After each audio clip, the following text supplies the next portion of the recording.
안녕하십니까 국민 여러분. 3시 생방송이 계획이 좀 늦어서 죄송스럽습니다. 오늘은 여러분에게 그 사전 예고해 드린 대로 우리나라의 지난 20년 동안 그 정치사를 흔들었던 중요한 사건 3개를 제가 뽑았습니다. 첫 번째는 광우병 문제, 두 번째는 사드, 그리고 세 번째는 이번에 나오는 핵 오염수, 이 3개가 문제인데, 우선 광우병 문제는 국민의 먹거리의 중심을 가진 데다가 미국의 미친 소가 들어와서 한국 국민들의 건강을 결정적으로 해친다 하는 괴담입니다. 이건 반미 감정의 기본에 그 기저에 깔려 있는 거죠. 그리고 그 다음에 사드 문제는 북한을 상대로 한 겁니다. 그러니까 무기는 미국에서 들어왔지만 그것이 북한의 위협이 된다는 것 때문에 한국의 좌파들이 아주 깜짝 놀라서 그걸 반대에 나섰습니다. 그리고 이번에 이재명 대표가 주도하는 소위 핵 오염수, 뭐 핵 폐기물이라고 얘기하죠? 그 사람들이 아주 심하게 얘기를 하는데, 이것은 일본을 상대로 한 겁니다. 근데 일본은 그전에는 주로 일본을 공격하는 것이 뭐 윤미향 의원 등등 이런 사람들의 일제 치하의 그 강제 동원, 그리고 무슨 성노예 사건, 이런 걸 가지고 일본을 향해서 적기가 공격을 하고 그랬는데, 요새는 그건 좀 때에 벗어난 것 같다 하고 생각해서 얼씨구나 하고 이번에 이제 핵 오염수를 들고 나섰는데, 이 세 사건의 중심 인물이 누구냐, 그리고 누가 가장 이익을 받느냐 하고 따지고 보냐면, 나중에 또 다시 말씀드리겠습니다만은, 광우병 문제는 결국 문재인의 집권으로 결말이 났고, 그 다음에 핵 문제는, 사드 문제는, 개인적으로는 정치인 박지원의 어떤 등장, 주의 역할, 그것이 이제 특히 문제가 됐고, 이번에 핵 오염수 문제는 이재명이 그 핵심 인물입니다. 그래서 이 세 사람이 한국 정치를 지난 20년 동안 움직이는데 굉장히 복잡하고도 아주 다양한 활동을 벌였어요. 그러니까 대충 이렇습니다. 2002년에 노무현이가 대통령 됐어요. 그 다음에 5년 후에 2007년에 누가 됐습니까? 이명박이가 됐죠. 이명박이가 됐고, 그 다음에 2012년에는 박근혜가 됐어요. 그리고 그 다음에 2022년이 되죠. 22년에는 문재인이가 이제 2017년에 됐고, 그 다음에 2022년에는 윤석열이가 됐습니다. 그러니까 지난 20년 동안에 4번의 대통령이 바뀌어요. 그러니까 노무현, 이명박, 박근혜, 그 다음에 문재인, 그리고 윤석열, 이렇게 바뀝니다. 그러니까 뭡니까? 3대3인가요? 결국은 그렇죠? 2년부터 23년 하면 33년. 그러니까 노무현, 문재인, 그렇게 하면 됐죠. 2대3이네. 그리고 저쪽은 이명박, 박근혜, 윤석열, 이렇게 된 셈입니다. 근데 그 과정에 재미있는 것은, 우선 노무현 대통령이 당선되고 난 2002년 이후에 2004년 국회의원 선거를 한번 보겠습니다.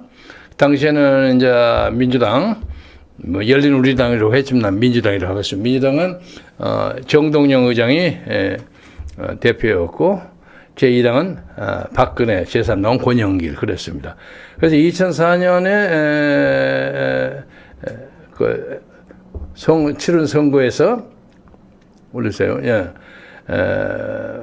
열린우리당은 처음에는 47석으로 아주 적었습니다만은 이제 갑자기 선거하고 난 다음에 그 돌풍을 일으켜가지고 152석이 되고, 그리고, 지금 한나라당 121석으로 그냥 한 31석의 차이가 났죠. 그리고 득표수는, 노무현 소위 정당, 그러니까 정동영의 의장인 정당은 814만 표를 땄고, 박근혜 정당은 761만 표를 땄습니다. 역전이 됐죠. 그래서 이제 이런 관계로 자 올라갑시다. 그 다음 국회의원 선거. 여기는 지금, 이전 선거로 봐서는, 121석 대 161석으로 바꿔졌는데, 선거 전 올리세요. 그 다음에 선거 후에는 151석 대 81석이 됐어요. 그러니까 상당히 지금 야당이 불리하게 됐죠. 야당이 불리하다 보니까 이것이 지금 2006년 아닙니까? 근데 2007년 대통령 선거에서 이명박이 된 거예요. 그러니까 이 국회의원 선거가 따라가는 거죠. 그 다음에 또 올려보세요. 그 다음 거. 자, 스톱. 그때는, 이제 이회창이라는 정치 요인이, 두 번 국회의원 대통령 선거에 나와서 압도적인 다수를 차지하고 하다가 나중에 그냥 밀려가지고 제3당으로 좀 밀려버리는 그런 경우가 있었습니다. 그 다음에 또 올리세요. 자, 그 다음에 이제 19대 국회의원 선거. 이건 2011년 4월 11일 날 선출을 했는데 그때는 한나라당 쪽에는 박근혜가 의원이 비상대책위원장이고 저쪽에 민주당 쪽에서는 한명숙 대표 최고위원이 두 사람의 여걸이 이제 붙었습니다. 그래서 그 다음에 선거를 결과한다면 박근혜 한나라당이 152석 조금 줄어들었습니다. 165석에서 152석으로 줄어들었고 그리고 한명숙 당은 81석에서 물경 127석으로 올라갔습니다만 아직도 좀 차이가 있습니다. 그래서 쭉 올라가서 그 다음에 잠깐. 그래서 이 당시에 현재 특별한 일이 없는 한 박근혜가 주도하는 이 정당이 국회의원 선거도 이겼기 때문에 그 다음에 대통령 선거도 충분히 이길 수 있는 가능성이 많았죠. 그런데 바로 이때 탄핵이 벌어진 겁니다. 탄핵이 벌어졌는데 탄핵은 박근혜 대표가 있었던 한나라당 내부에서 반대파가 상대방의 공격에 성문을 열어주는 결과가 됐습니다. 그것이 김무성 의원입니다. 김무성, 유승민인데 사실은 김무성, 유승민이가 중요한 것이 아니라 그때 그것을 그 탄핵을 주도한 사람이 엄밀히 말하면 박지원 의원이었어요. 그러니까 박지원 의원은 예를 들면 당시에 이제 사드 문제가 제기됐는데 사드에 대해서 난리 법석이 나지 않았습니까? 그러니까 쇠고기 파동이 일어나고 난 다음에 그냥 국민들이 그 괴담에 시달리려고 난리 법석이 났는데 그 다음에는 생명을 위협하는 아까는 식품의 문제인데 그것도 생명이지만은 보다 직접적인 전쟁 무기의 문제가 벌어지는 사드가 벌어지니까 한국의 여론이 아주 긴장했죠. 그래서 박근혜 대통령 당시에 자기가 공천을 해줬던 대구 경상북도 국회의원 전체가 사드를 반대했어요. 이런 어이없는 짓거리가 벌어졌죠. 그러니까 한나라당의 내부로부터 그때 새누리당이었나요? 새누리당의 내부로부터 붕괴가 된 겁니다. 붕괴가 돼가지고 그냥 성주 시민들이 그냥 참외 못 먹는다 엉망진창 난리 법석이 벌어졌고요. 그러니까 박근혜 대통령은 굉장히 당황했죠. 그리고 심지어 이 사드 반대를 야당 쪽에서 외쳤던 박지원 의원이 성지 현지를 방문하니까 완전히 영웅적인 대접을 받았어요. 기가 막혀. 그러니까 뭐 저 경상북도하고 대구 출신의 새누리당 국회의원들이 반대하는 것은 물론이거니와 성주 국민 전체가 그 반대파 적분에서 온 박지원 의원을 영웅적인 환영을 했어요. 이렇게 웃기는 사건이 벌어졌습니다. 그런데 엊그제 여러분 다 나왔죠. 성주 참배가 어떻게 됐습니까? 멀쩡하잖아요. 그리고 그 전에 쇠고기 파동, 그것도 멀쩡하잖아요. 그러니까 왜 대한민국 국민은 이렇게 엉뚱한 괴담에 시달리느냐 말이에요. 그게 문제예요. 그래서 우선 이제 광우병 얘기부터 좀 하겠습니다. 여러분 잘 아시겠지만 광우병을 시비를 걸었던 사람이 MBC PD 수첩입니다. 그리고 거기에 뭐 민변인이 뭐 등등의 그 사회 단체들이 막 끼어 들어갔어요. 수없이 끼어 들어갔고 나중에 결국은 2011년 9월 2일 날 대법원이 MBC 제작진 5명에게 모두 무죄를 선고한 원심을 확정했어요. 그러나 그 다음에 PD수첩 측은 보수단체가 제기한 소송에서 승소를 했습니다. 그러나 대법원은 대한민국 국민이 광우병에 걸릴 가능성이 더 크다는 보도는 허위 보도라고 하면서 정정 보도를 내라고 판결했고 문화방송 MBC는 2011년 9월 5일 공식 사과문을 발표했습니다. 그래서 그 파동이 끝났어요. 그러니까 광우병 파동을 벌였던 사람은 야당 정치 지도자와 MBC PD수첩입니다. 그래서 대한민국 국민이 몇 년 동안 날고 뛰고 난리 법석을 냈어요. 여러분 잘 아시죠? 미국에 수입산 쇠고기를 먹어가지고 광우병에 걸려서 뇌송송 뭐라 그래요? 구멍탁? 그걸 먹으면 뇌가 구멍이 펑펑 나고 구멍이 팍 해서 죽는다 하는 그런 선동을 했던 사람들 때문에 광우병에 걸려서 죽은 사람이 한 사람도 없습니다. 그런데 대한민국 사람들은 그때 그렇게 선동하고 난리 쳤던 사람들이 지금도 버젓이 살고 돌아다니는데 부끄러움도 없어. 미안하단 말도 안 해. 응? 기가 막혀요. 기가 막혀. 그 당시에 이제 광우병 문제에서는 이런 문제는 좀 있었습니다. 당시에 이명박 대통령이 워낙 광우병 세력이 많이 다가오니까 좀 겁이 났죠. 겁이 났고 이해는 할 만합니다. 그러나 그 참모들이 좀 더 지혜로웠다면 그걸 좀 더 공세적으로 방어를 할 수가 있었을 텐데 뭐 청와대 뒷선에 가서 무슨 노래나 부르고 앉아있고 말이지 아침 이슬이나 부르고 하니까 이 야당이나 시민단체에서 이거 만만하구나 이거 뒤집어 엎겠구나 이런 생각을 했단 말이에요. 그러나 국회의원 선거나 이런 데서는 아직 새누리당이 단단했단 말이에요. 그래서 그 다음 선거에서 박근혜 대통령이 대통령이 됐어요. 후보가 됐는데 그때 이제 냉정하게 보면 박근혜 대표는 이명박의 광우병 그 대처 문제에 대해서 약간 결이 다른 입장을 취했습니다. 좀 독자적인 견해를 취했어요. 자세히 보면 그런 게 있어요. 그래서 우리는 이명박이가 광우병에 대처하는 식이 그렇게 소극적인 방법이 아니다 하는 것을 그 차별성을 부각함으로써 그 다음 자기가 대통령의 입지를 굳혔다고 볼 수 있습니다. 그 본인들은 어떻게 생각할지 모르지만 우리가 보기에는 그렇게 보였습니다.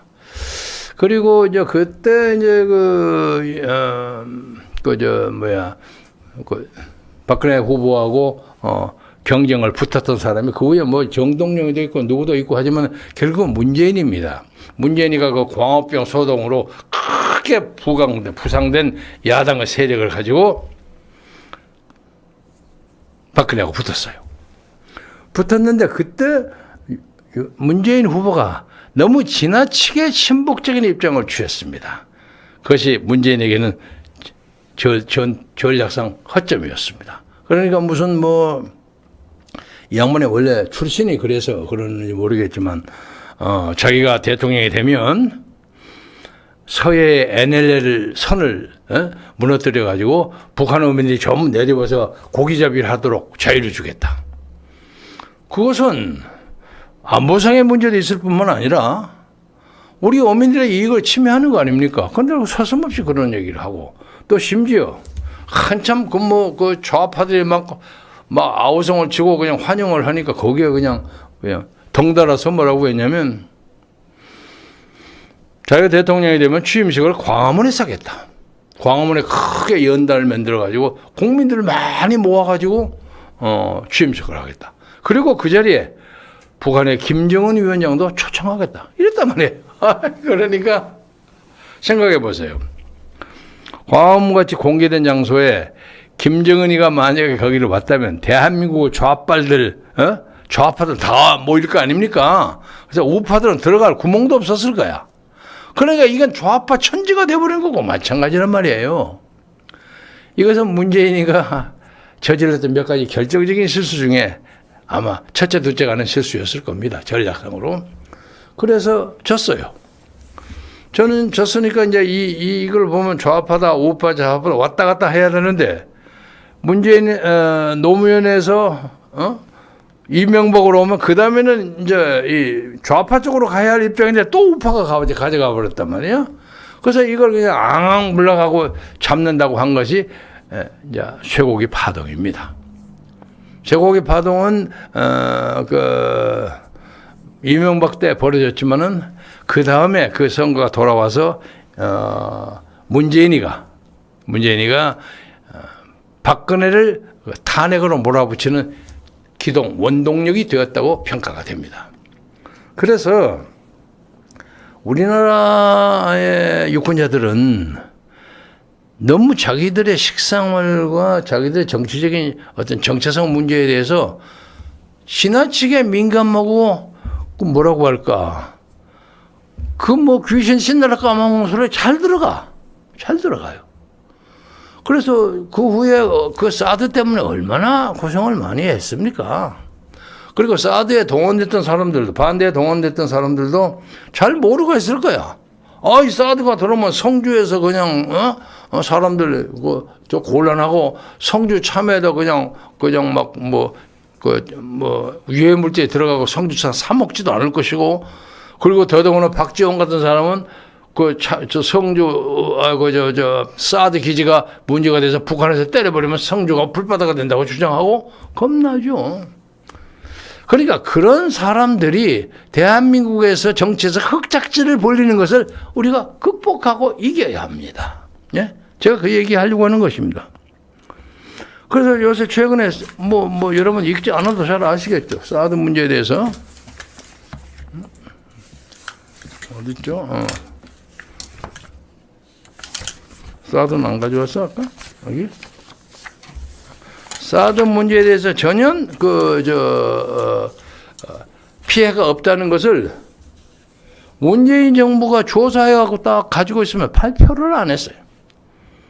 그게 나타났습니다. 얼마나 나쁜 사람들입니까?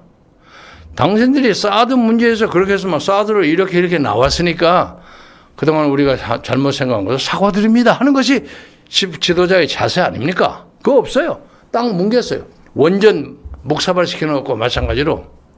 그래서 그런 문제에 대해서 이번에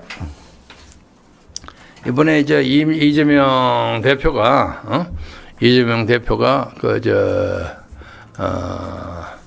앞으로 선거하는데 상당히 복잡할 것 같고 하니까 뭘 근거를 잡을까? 그리고 자기의 이제 소위 사법 리스크 문제를 극복하기 위해서도 여러 가지 방법을 하다 보니까 이놈의 핵무기, 후쿠시마 핵무기를 가지고 이거 핵 폐기물? 핵폐수라는 자작 말을 만들어 가지고 국민의 안정감각을 흔들리면서 그걸 가지고 지금 선거를 하려고 덤벼듭니다.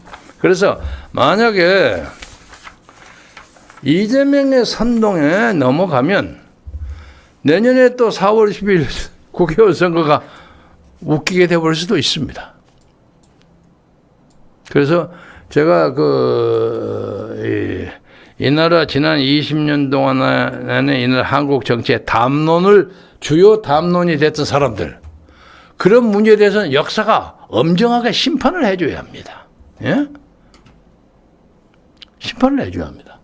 그리고 그러니까 구체적으로 말하면 문재인 문제, 박지원 문제, 그리고 이재명 문제인데 문재인 문제는 가만히 보니까 지금 뭐 제가 잔뜩 가지고 있습니다. 문재인의 혐의 사실 뭐 죄명 아까 카피했죠. 그건 뭐 다 나중에 하겠습니다만 수십 개예요. 수십 개인데 윤석열 정부는 손도 안 대고 있어요. 그러니까 오해를 받죠. 그래서 뭐 언젠가 뭐 그런 일이 있으리라고 뭐 생각합니다만은 조사를 할 그런 기회가 있으리라고 생각하고 또 어제 오늘 윤석열 정부가 손은 안 대려고 노력하는 그 누굽니까 박영수 특검 또 검찰에서 소환 계획을 발표하고 하는 거 보니까 그래서 손을 안 댈 수 없는 그 내외의 그 압력을 받고 있지 않는가. 그런 느낌이 듭니다. 저도 그 압력에 일조를 했습니다만은 예를 들면 옛날 노태우 대통령이 대통령 하고 난 다음에 막 전두환에 대한 공격이 하도 심하니까 처음에 그냥 묵살하고 있다가 안 되니까 저 백담서도 보내고 뭐 그러지 않습니까? 뭐 그런 것처럼 그 여론의 압력이 있으면 아무리 의리를 지킨다고 할지라도 그것을 지키기가 불가능하다. 이것을 우리 여론을 만드는 국민정은 심각하게 생각하셔야 합니다. 그리고 박지원 군에 대해서는 뭐 제가 잘 아는 사람입니다. 뭐 어디 가서 자칭 정치 구단이라고 내세우다가 요새는 또 자기가 스스로 한단 내서 정치 8단이라고 그런다는 말을 듣고 제가 많이 웃었는데 요새는 그 뭐 조국이하고 추미애가 뭐 당 만들 거라는 또 새로운 괴담을 만들고 뭘 할지도 모르죠. 근데 그게 또 박지원의 희망사항인지도 모르겠는데 그러면 참 재미있을 거예요. 재미있을 건데 저는 현실적인 가능성이 그렇게 많지 않다고 보고 아무튼 이 박주원 씨가 가만히 보면 참 저도 개인적으로 잘하는 사람입니다만 결정적으로 제가 나쁜 소리는 안 하겠습니다. 참 다양한 인품의 소유자예요. 저희 아버지가 옛날 일제 때 좌익운동을 했다고 알려진 것은 뭐 많은 사람이 알고 있고 그래서 제가 태생적으로 좌파 문제에 대해서 관심을 많이 가지고 또 있고 또 북한에 가서도 그 또래가 비슷한 전 김정일 국방위원장하고 또 친교가 있어서 같이 술 먹고 노래도 같이 부르는 그런 친교도 있다고 하고 또 그 딸인 김여정하고는 또 특별한 그 커뮤니케이션, 그 통화 채널이 있는 모양이에요. 그래서 북한에서 김여정이가 뭐라 하면 그냥 뭐 소스라치게 그걸 따라서 하는 그런 느낌이 딱 보이고 심지어 국정원장을 할 때도 이건 그냥 설입니다만은 문재인 대통령이 국정원장을 시킬 생각이 전혀 없었는데 누군가로부터 압력을 받았다는 거예요. 그 누군가 북한의 김여정이 같은 사람으로부터 박지원 씨가 거기 있으면 커뮤니케이션 대화가 잘 될 것이다 하는 얘기를 누구한테 귀뜸을 받아가지고 시켰다 하는 그런 설이 돌아다닙니다. 그만큼 북한 문제에 대해서 굉장히 예민하고 북한을 거의 대변해 주다시피 해요. 그런데도 이 사람이 국정원장을 했어요. 국정원장을 했으니까 국정원에서 이제 만약에 그 양반이 북한과의 무슨 영관과 대화를 하는 채널이 있다면 아마 국정원의 문제에 대해서는 뼈상하게 다 보고할 거예요. 다 알려줄 거예요. 그래서 최근에 윤 대통령의 국정원의 탑 어포인트먼트 된 사람들 인사를 취소하고 다시 홀딩하고 다시 하고 하는 것은 아마 그런 의미에서 국정원의 본연의 기능을 찾기 위한 노력의 일환이라고 그렇게 평가합니다. 그런데 재미있는 것은 이 박지원은 미국과도 참 가까워요. 제가 알기로는. 그래서 미국하고 일정한 커뮤니케이션을 하고 있는 것으로 알고 있습니다. 그래서 사람들이 말을 붙이자면 뭐 제가 그 말 꼭 동의하는 건 아닙니다만 이 사람은 삼중 스파이다.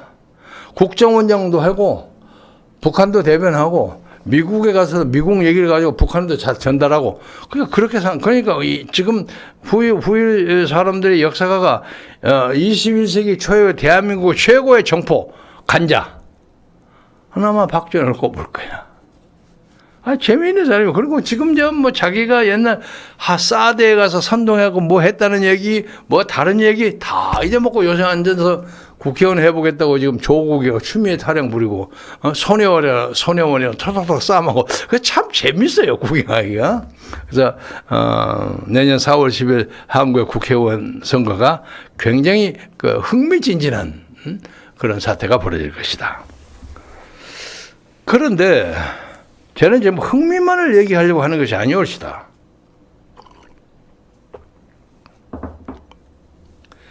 내년 선거가 우리나라 자유민주주의 체제를 근본적으로 흔들어버리는 그런 프레임으로 만들어지지 않을까 우려합니다. 왜냐하면 현재 상태로 봐서는 대통령으로서의 윤석열의 그 활동은 비교적 합격점을 줄만 합니다. 그런데 지금 이 국내 정치에서 막 복잡거리고 뒤끓고 있는 권력의 그 노하우, 그 음모, 책략, 이런 것에 대해서 대책이 좀 부족하지 않는가. 그런 생각이 들어요. 그래서 많은 사람들이 국민의힘 믿었다가 이거 과다당 다 깨진다. 이런 생각을 많이 가지고 있고, 아마 내년쯤 아마 우리나라 정당이 춘추 전국시대 같은 걸로 변할지도 모르겠어요. 그러니까 보기에는 민주당은 틀림없이 지금 열린우리당, 더불어민주당이죠, 요새. 더불어민주당은 갈라서는 것이 거의 분명해 보입니다. 그리고 이재명 대표는 만약에 한동훈 측 검찰에서, 검찰하고 법무부는 다릅니다만 하여간 한동훈 측이라고 이야기죠. 거기서 체포동의안이 다시 국회로 넘어올 경우에는 지난번에 한 10여 표 차이로 부결되지 않았습니까? 저는 그것이 훨씬 더 많은 수로 통과되리라고 예상을 저도 하고 있고, 이재명도 그렇게 믿고 있는 것 같아요. 왜? 자기에게 그 반 이재명 파가 확실하게 드러나 있으니까. 그래서 자기가 체포동의안이 통과돼 가지고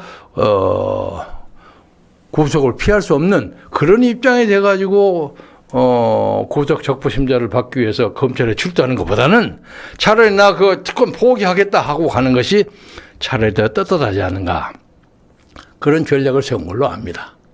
그래서 그 문제에 대해서 그 안민석 의원이라는 사람이 그러면 정치적으로 더 나은 거 아닙니까 하고 붙였던 것이 소위 이재명의 어떤 그 비밀스러운 코드를 폭로해버린 결과가 되는 것처럼 보여요.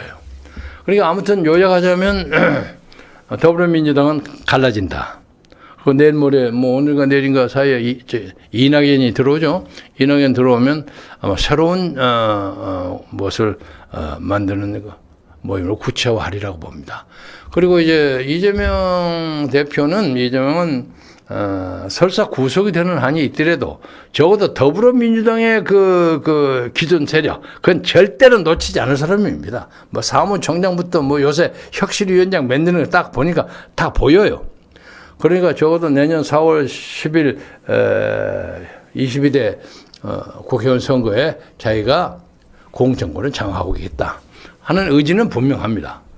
그러니까 그렇게 보자면 거기서 떨어질 사람 많잖아요. 이재명에게 별로 호의적이 않은 사람이 많으니까.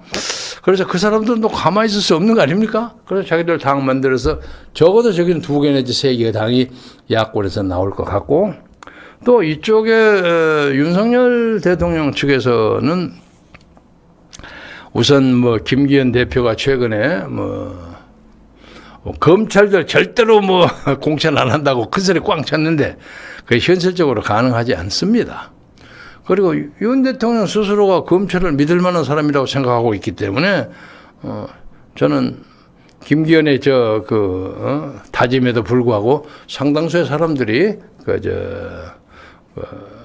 검찰들이 공천 과정에 나오리라고 생각하고, 또 하나는 이거 실시간 거 한번 좀 띄워봐요. 또 하나는 지금 국민의힘 그거 말고 댓글 같은 거요. 국민의힘은 기본적으로 탄핵 주도 세력이 주도하고 있습니다. 예. 탄핵 주도 세력이 국민의힘의 주력 부대입니다. 그러니까 탄핵을 반대했던 사람들, 그런 다 소외되어 있어요. 그 요즘은 충청 북도 지사로 내려간 사람, 그런 사람 있죠? 그런 사람도 옛날에 굉장한 탄핵 반대 세력인데 그냥 중앙정치에서 왔다 갔다 에이 귀찮고 치사하다 해서 그냥 지방 방백으로 내려가 버린 그런 케이스가 아닌가 하고 짐작합니다. 그래서 탄핵을 반대하는 세력, 소위 박근혜 전 대통령을 옹호했던 세력, 또 다시 말하면 광화문의 민주운동 세력, 탄핵 반대 세력을 심정적으로 옹호했던 사람, 이런 사람들은 내년 공천에서 상당한 어려움을 겪을 것이다. 그리고 요새 또 특히 무슨 부정선거 문제에서 그동안 열심히 노력했던 사람들이 있죠. 무슨 민경욱 전 의원이라든가 무슨 박주원 변호사라든가 도태우 변호사라, 이런 사람들 개인적으로는 또 거기 들어가고 싶어 할지도 모르지만 아마 국민의힘에서는 받기가 어려울 거예요. 공천을 받기가. 그러니까 다른 세력에 불가피하게 안 나올 수가 없는 입장입니다. 그리고 이제 주목할 만한 것은 요새 양향자 의원이라고 광주에서 국회의원 했던 입지전적인 여성 있잖아요. 학교를 꼭 따질 건 없지만 광주에서는 여성이 다니는 학교가 그래도 제일 간다고 하면 전남여고야. 전남여고 수피아여고, 그리고 무슨 광주여고, 이거 다 빼고 난 다음에 아이고 나는 고등학교 졸업하고 취직에 낮은 레벨에 취직이라도 하겠다 하고 가는 사람이 광주 여성이에요. 그 사람을 비난하는 뜻은 저는 아닙니다. 여성을 나왔던 한 소녀가 여성을 나와서 어떻게 해서 삼성의 아주 말단 직원? 공원이었는지 모르겠어요. 하여간 그 말단 직원으로 들어와가지고 꾸준한 노력을 해가지고 자기 성장을 해서 삼성의 임원이 됐어요. 이건 완전히 신데렐라 같은 스토리란 말이야. 이 사람이 지난번에 국민의힘 당내 문제에서 이견을 펼치려고 탈당했죠. 탈당해서 자기도 새로운 정파를 만들겠다 하는 그런 입장을 가지고 있는 걸로 압니다. 그래서 이 국민의힘 쪽에서도 적어도 몇 갈래의 분당, 신당 움직임이 있는 것으로 보이고, 그리고 그 어간에 이제 조국이가 나와서 또 뭐 한다고 해서 거의 국민의힘과는 관계없는 저쪽에 이재명 쪽하고 이제 문제가 되겠죠. 근데 이재명 쪽에서는 조국이가 큰 문제거리야. 왜냐하면 문재인 전 대통령은 조국을 굉장히 옹호하고 동정했단 말이야. 왜? 조국은 문재인을 너무 많이 알고 있기 때문에. 그래서 의리를 지키는 입장을 취하지 않을 수 없다. 그런 것 같아요. 그러니까 조국도 속된 말로 난 놈이야. 응? 내가 가만히 당하고 있을 수 없잖아. 그런 입장을 가질 거예요. 그래서 하여간 2024년 22대 국회의원 선거는 아마 대한민국의 현대 정치사에서 가장 번거롭고 가장 복잡한 춘추 전국 시대가 벌어질 것으로 보입니다. 그래서 어떤 사태가 벌어진다고 할지라도 너는 지금 국민의힘이 주도하고 있는 소위 자유민주 세력이 이 국가의 기반을 흔들리지 않을 만큼 단단히 잡을 수 있었으면 좋겠는데, 그 사람들이 하는 것을 보니까 그렇게 많은 사람을 포용해서 천하의 인재를 널리 구하는 그런 탕평책은 기대하기가 좀 오늘 현재로서는 어렵다 하는 그런 느낌이 들어서 많은 사람들이 각자 도생으로 자기의 길을 찾고 있는 것이 아닌가. 또 연말쯤 되면 또 이합 집산이 생길 수도 있는 거겠죠.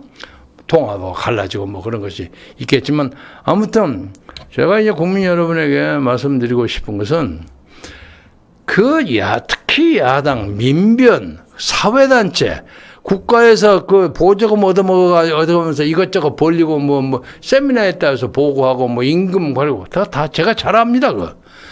그런 거 요새 윤석열 대통령이 전부 정리하라고 그러잖아요. 그거 잘했어요. 정말 잘했어요. 눈 가리고 아웅하는 거 많아요.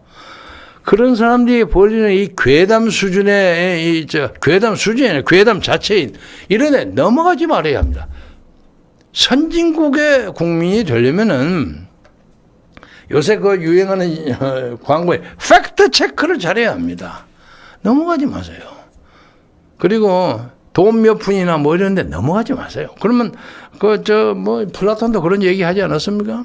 정치에 직접 가담하지 않으면 관심 없게 살면 해악이 뭐냐? 자기보다 훨씬 저질의 사람들한테 지배를 받는 것이다. 응? 그러니까 자기보다도 동등하거나 적어도 자기보다 조금 더 유능한 지도자의 통치를 받으려면 정치에 적극적으로 가담하고 괴담에 흔들리지 말고 자세히 봐서 어떤 사람이 올바르게 대변할 수 있는가를 찾을 줄 아는 안목을 가져야만 그것이 선진국가의 국민이 되는 길이라고 저는 생각합니다. 그래서 오늘 제가 뭉뚱그려서 말씀드리는 것이 그러니까 21세기 대한민국이 출발해서 21세기 되니까 지나간 에피소드를 하나 얘기할게요. 제가 2000년에 1999년 12월 30일이 지나고 2000년이 됐어요. 그때 광주 지역에서 순천 지역으로 저녁에 늦게 차를 타고 오는데 한쪽 산에 캄캄한 산에 누가 전기 등으로 2000년이랑 2000을 크게 붙여놨더라고요, 불을. 이야, 저거 희한하네. 저게 뭐야? 그리고 차를 슬슬 가면서 봤더니 누군가 그게 보성 차밭이에요. 차밭에다가 2000년이 돌아온 것을 환영하는 그런 전시를 해놨더라고요. 야, 누군가 이 사람 누군지 모르지만 돈은 좀 들었을 텐데, 참 재밌는 사람이구나. 그럼 나중에 와서 봤더니 박동선 씨가 그걸 했더라고요. 그래서 그 후에 제가 박동선 씨를 만나서 밥을 먹으면서 형님이 그 전기 담아라는 일본말 써서면 전기보다 그걸 하셨다면서 누가 그래? 그래서 내가 하도 궁금해서 물어봤더니 박동선 씨라는 사람이 근데 거기가 무슨 관계가 있습니까? 그랬대요. 나도 옛날 그 보성 차밭에 좀 약간의 지분이 있었어 그러더라고요. 그것이 엊그제 같은데 벌써 20년이 지났어요. 자, 세상 빠릅니다. 그래서 2000년을 지나서, 그러니까 2000년이 지난 건 21세기가 된다는 거죠. 21세기 지나서 20여년이 지나는 동안에 우리는 지금 5번째 대통령을 맞이했어요. 2명의 진보, 그리고 3명의 이제 보수. 이제 이렇게 지나갔는데 앞으로 이 나라 자유민주주의가 어떻게 발전할지 그건 두고 봐야 하겠지만 적어도 2024년에 우리에게 다가온 여러 가지 엄혹한 국제 환경이 있지 않습니까? 북한의 김정은이는 그냥 소위 인민들의 식량으로 돌아가야 할 비용을 가지고 그냥 ICM 같은 거 만드는데 광분하고 있고 또 개중에는 해킹해서 돈을 번다는 거예요. 구체적으로 제가 정확하게는 모릅니다만 코인 이런 거 해킹 이런 것을 해가지고 몇십억 불 정도를 벌어가지고 그 돈을 전부 다 단도탄 만들고 말이야. 쏘아 올리는 발사체 만드는데 쓴다는 거예요. 그래서 그러면 그러지. 저 사람이 저렇게 돈이 많지 않을 텐데 저거 어떻게 해먹나 하는 걱정을 하는데 아마 그 걱정은 김정은 본인이 더 많을 겁니다. 그래서 아마 저는 김정은이가 벌리는 그 무력의 어떤 판토마임이라고 할까? 그 쇼도 역사적 전망에서 보면 영계서문의 무력 시위처럼 사라진다고 저는 믿고 있습니다. 왜? 어떤 정치로 할지라도 일시적으로는 모르지만 인간의 기본권을 무시하고 인간을 노예처럼 착취하고 반대자를 무차별하게 살육해버리고 그냥 이복형이나 무슨 처삼촌을 그냥 대포로 쏴 죽이거나 동물로 죽여버리는 그런 가혹하고 야비하고 비인간적인 독재를 하는 한 아무리 무력이 많아도 자기 뜻을 펼 수가 없다. 좀 보세요. 푸틴, 러시아의 푸틴이 얼마나 센 무력의 지도자입니까? 적어도 대한민국, 세계에서 두 번째 가는 무력을 가지고 있는 사람이에요.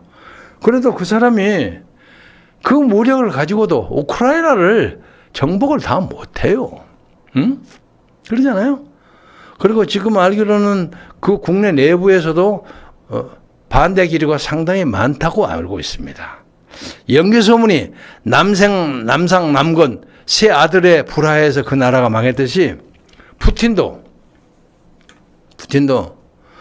국내에서 그 쓸모없는 전쟁을 계속하는 것을 바라지 않는 러시아 국민들의 반대에 저는 물러나리라고 믿고 있습니다. 물론 희망사항도 포함됩니다만 그래 돼야 합니다. 그리고 이제 푸틴이 요새 벨라루스에다가 핵무기 전개한다 어쩌고 공갈을 때리는데 이게 공갈을 때리는데 만약에 푸틴이 어디서든지 핵무기를 하나 쓰면 그보다 적어도 10배 이상의 핵보복이 우선 나토로부터 갈 겁니다. 그거 불가능합니다. 그리고 핵으로 문제를 해결하는 것은 적어도 우리가 사는 이 세계의 상식으로서 불가능한 것입니다. 그러니까 기껏해 제한전쟁 하잖아요. 리미티드 워드라고 해서 전차 가고 대포 쏘고 이런 거 하는 거예요. 그래서 그런 걸로 가지고 인간의 문제가 해결되지 않습니다. 그래서 저는 어떤 의미에서든지 간에 푸틴이 주도하는 우크라이나 전쟁은 푸틴의 참패로 끝나야 합니다. 이거 역사적 당위입니다. 그러면 그 결과가 세계사에 던지는 메시지가 생기는 거예요. 전쟁을 저렇게 벌려봤자 지가 죽는다. 그 논리를 이 국내에서 돌아오면 괴담 가지고 정치를 하는 놈들은 반드시 망한다. 이것을 우리가 확실하게 이번 선거나 우리 정치 지형에서 확실하게 다짐해야 합니다. 그래야만 대한민국이 영속적으로 발전하고 좋은 나라로 칭송을 받을 수 있고 우리의 자식들, 아주 속담은 우리 새끼들도 편안하게 살 수 있지 않을까. 우리 아이들이 아주 우수하고 브릴리언트해요. 한국 아이들이. 경쟁합니다. 그런데 나라만 엉망진창이야, 이거. 예? 교육도 엉망진창이고, 무슨, 하여간 그 김남국인가 하는 그 꼬마 그 국회의원 나와서 온갖 코인을 갖고 나라를 들었다 놨다 하고, 그것도 제대로 잡지를 못해. 마무리를 하면서 저 하고 싶은 건, 이점이 그 하나를, 그 한동훈이 지 똑똑하다고 하는 놈 왜 그걸 못 잡아, 아직? 에? 그 잡점을 물러나가. 그런 식으로 해갖고 무슨 놈의 정치를 한다고 말이야. 그러니까 이쪽에 이재명 선수는 웃고, 비웃고 있는 거야. 야, 니들 해봐라. 웃기지 마라. 이러고 한다 했단 말이야. 예? 그걸 못 한단 말이야. 그래서, 엉뚱하게 얘기가 같습니다만은, 괴담에 빠지지 말자. 괴담을 입을 놀리는 사람은 과격하게 응징해야 합니다. 그래 이 사회에 진정한 정치, 진정한 민주주의 사회가 온다. 이 말씀을 꼭 드리면서 제가 이 자료가 DNA가 어쩌고 광우병 파동을 주도했던 150개, 195개 단체가 지금 또 핵무기에 다 동원돼서 그놈이 그놈들이야. 먹고 하는 일이 그런 짓거리야. 얘들에게 국가를 맡겨서는 안 됩니다. 그래서 올 여름에도 내일 모레 장마가 온다고 합니다. 장마 잘 치러내고 좋은 국가를 만들도록 다 같이 노력합시다. 오늘은 이만 마치겠습니다. 좋은 주말 맞기 바랍니다. 감사합니다.